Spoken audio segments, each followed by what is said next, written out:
दोस्तों नमस्कार।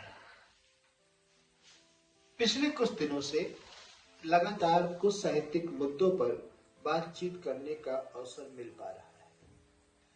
आज जो मैं कुछ बातें शेयर करना चाहता हूँ या आपसे संवाद करना चाहता हूँ, उनमें एक प्रमुख बात है पंजाब का हिंदी साहित्य वर्तमान में नीचे क्यों होता गया, कमजोर क्यों होता गया। दोस्तों एक समय था पंजाब के साहित्यिक फलक पर बड़े चेहरे हुआ करते थे। महापंजाब की अवधारणा को देखें तो अज्ञेय का नाम विस्मृत नहीं किया जा सकता। आप और आगे आइए, जो बहुत फेमस रचनाकारों में रहे, आप मोहन राकेश को ले लीजिए, आप रविंद्र कालिया को ले लीजिए, मेरे ख्याल से यशपाल जी को ले लीजिए, आप कृष्णा सोबती को ले लीजिए। इवन आगे चलकर पंजाब के साहित्यिक जगत में रमेश कुंतल मेघ से लेकर के शशि भूषण सीतांश सुजीत तक की बात करें तो एक बड़ी लिस्ट रही है जो अपने नाम से ज्यादा काम की वजह से जाने गए। ये वे चेहरे रहे जो व्यापक स्तर पर, राष्ट्रीय स्तर पर पंजाब का प्रतिनिधित्व किए। जब भी हम इनके बारे में चर्चा करते हैं तो देश का हिंदी साहित्य का शायद ही कोई ऐसा प्रेमी होगा जो इन नामों को ना जानता हो। अब इन बड़े नामों से आगे चल करके हम अगर वर्तमान समय में आते हैं तो पंजाब के बहुत से रचनाकारों को जिस स्तर पर जाना जाना चाहिए था वह नहीं हो पा रहा है।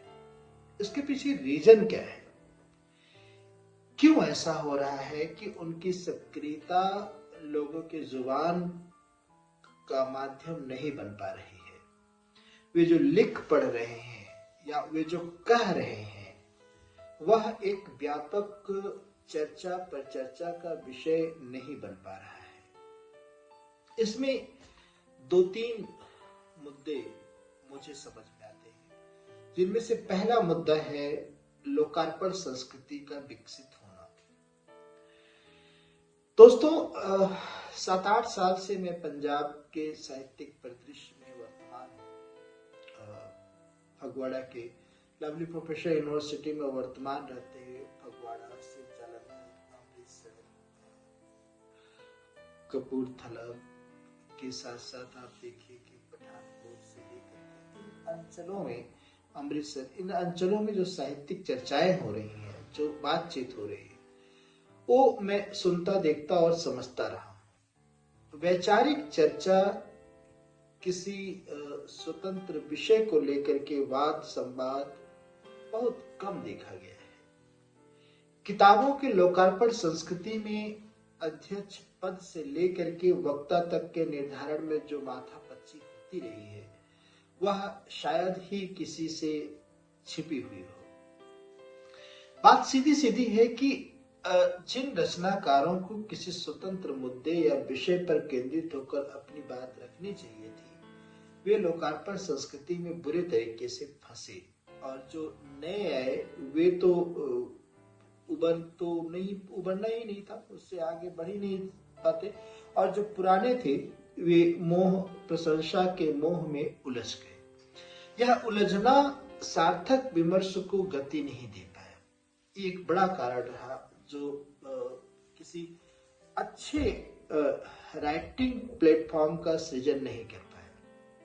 अगर विचार चर्चाएं होती, किसी विषय पर लगातार वाद संवाद होता, तो जरूरी था कि कुछ मन उद्वेलित होता और कुछ दिल बहका होता, तब जा करके कुछ निकला होता और वह राष्ट्रीय फलक पर चर्चा का विषय होता, लेकिन ऐसा नहीं हो पाया। इस लोकार्पण संस्कृति ने एक खतरनाक बीमारी ये पाल दी कि 4 लोग इकट्ठा हुए और उसको चाय पानी में आपस में बातचीत की और प्रेस नोट में निकल गया कि कई बार तो यहां तक निकल गया चार लोगों के बीच की बात कि राष्ट्रीय सेमिनार तक करवा दी। बैठक घर के कोने में हुआ, चार लोग बैठे, चाय पीते पीते राष्ट्रीय परिसंवाद करा दिए और परिणाम जो निकलना था वह ये कि न्यूज़पेपर में वो तो छप गए, लेकिन उनके पाठक, उनके दर्शक, उनके श्रोता समझ ही नहीं पाए कि हुआ क्या था, क्योंकि वहां कोई था ही नहीं। यह लोकार्पण संस्कृति की दिक्कत है। दूसरी दिक्कत जो मुझे समझ में आती है वह है पुरस्कार की संस्कृति। पुरस्कार की लालच ने पंजाब के हिंदी साहित्य को बहुत पीछे धकेला। यहाँ के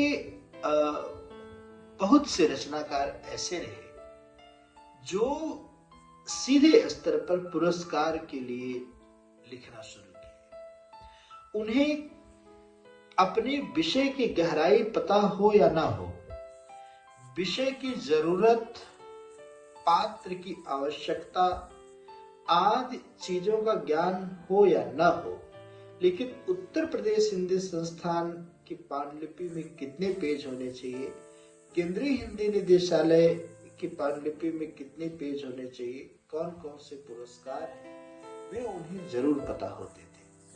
परिणाम ये हुआ कि जब मांग के अनुसार साहित्य लिखा जाने लगा तो वहां विचार और विमर्श को दरकिनार करके, ध्यान देने की बात है कि विचार और विमर्श को दरकिनार करके राशि और प्रशस्ति पत्र का ध्यान रखा।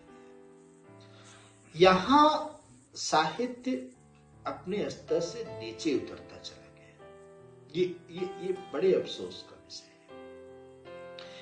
और पंजाब की धरती पर हिंदी साहित्य को दिए जाने वाले जो पुरस्कार थे वे निरंतर कम होते गए। बतौर डॉक्टर बलवेंद्र सिंह जी से एक बार हमारी चर्चा हो रही थी तो उनका कहना था कि कई सारे पुरस्कार थे जो पंजाब सरकार हिंदी के रचनाकारों को देती थी। अब वर्तमान में वह पुरस्कार घट करके 4-5 रह गए।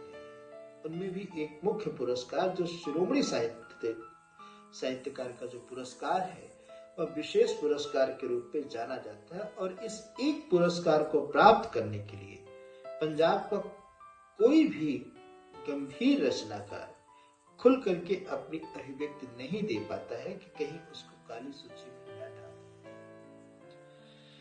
दोस्तों, गजब की विडंबना है कि पिछले वर्षों में पंजाब के इस हिंदी साहित्य का जो शिरोमणि साहित्यकार पुरस्कार था, इसको भी अदालत के दायरे में घसीट लिया गया।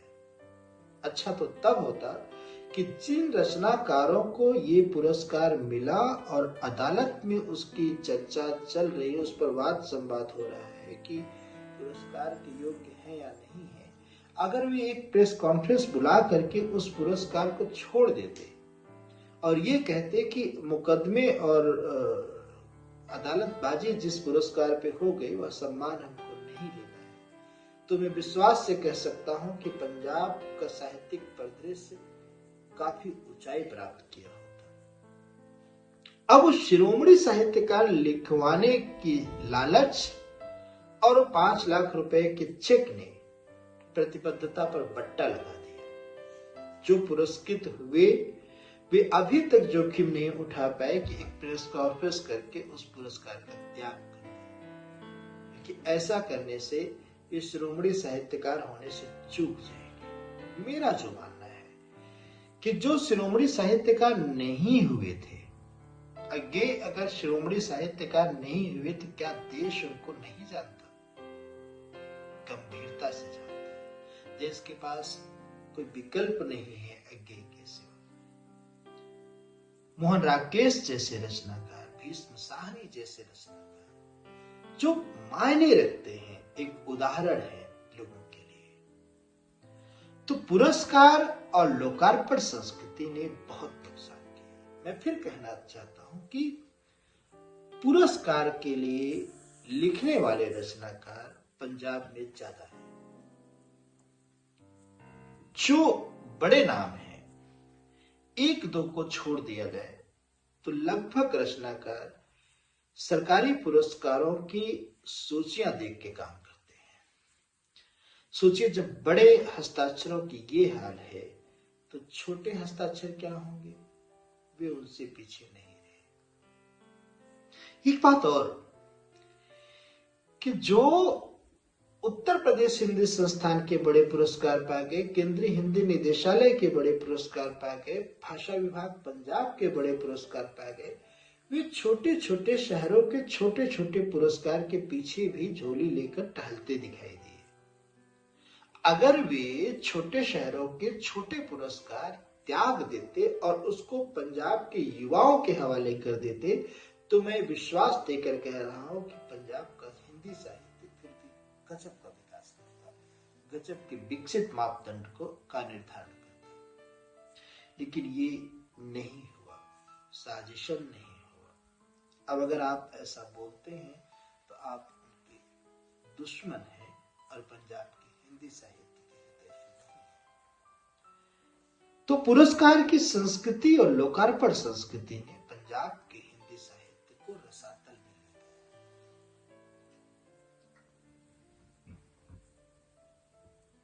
तीसरी महत्वपूर्ण बात जिसकी वजह से यह फलक निरंतर नीचे जाता गया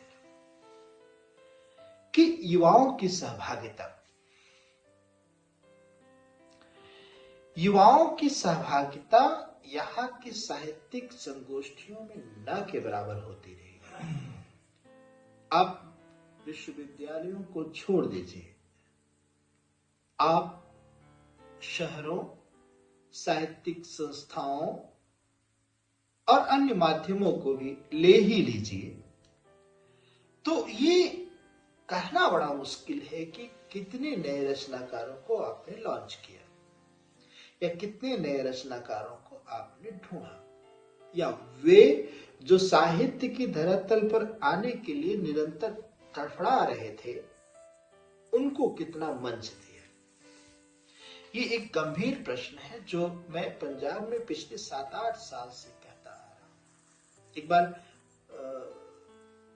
मोहन सप्रा जी के एक ऑनलाइन कार्यक्रम में भी मैंने ये प्रश्न पूछ लिया, तो उनका कहना था कि अनिल, ये प्रश्न हर प्लेटफॉर्म पे उठाता रहता है और पता नहीं किस युवा की बात कर रहा है, ये हम नहीं बता पाएंगे। ये बड़ी विकट समस्या रही है कि जब तक आप युवाओं को अपनी संगोष्ठियों, सहभागी कार्यक्रमों आदि का माध्यम नहीं बनाएंगे, उनको एक मंच पे नहीं लेकर आएंगे, तो साहित्य में विकास की बात कहां से संभव होगी? वह विकसित अवस्था को प्राप्त कैसे? अब इन सब के साथ साथ जो एक गंभीर मुद्दा रहा वह ये भी कि प्रकाशन संस्थान का नगण्य होना। दोस्तों, ये बताते हुए मुझे बिल्कुल भी अफसोस नहीं है कि पंजाब में जो साहित्यिक पत्रकारिता का इतिहास रहा है वह बहुत अधिक समृद्ध नहीं रहा है। राष्ट्रीय स्तर पर प्रतिनिधित्व करने वाली पत्रिकाओं में 1-2 नाम छोड़ करके बाकी निराशा ही देती हैं। वर्तमान समय में लगभग पत्रिकाएं नगण्य हैं जो राष्ट्रीय स्तर पर प्रतिनिधित्व निभा सके। अगर कोई रचनाकार, अगर कोई संस्था, कोई पत्रिका एक गंभीर मुद्दे और विमर्श को लेकर चल रही होती यहां से, तो वह निसंदेह बाहर के रचनाकारों को जोड़ती आपके साथ बाहर के रचनाकारों के साथ संवाद बनाती। ये एक विकट समस्या रही।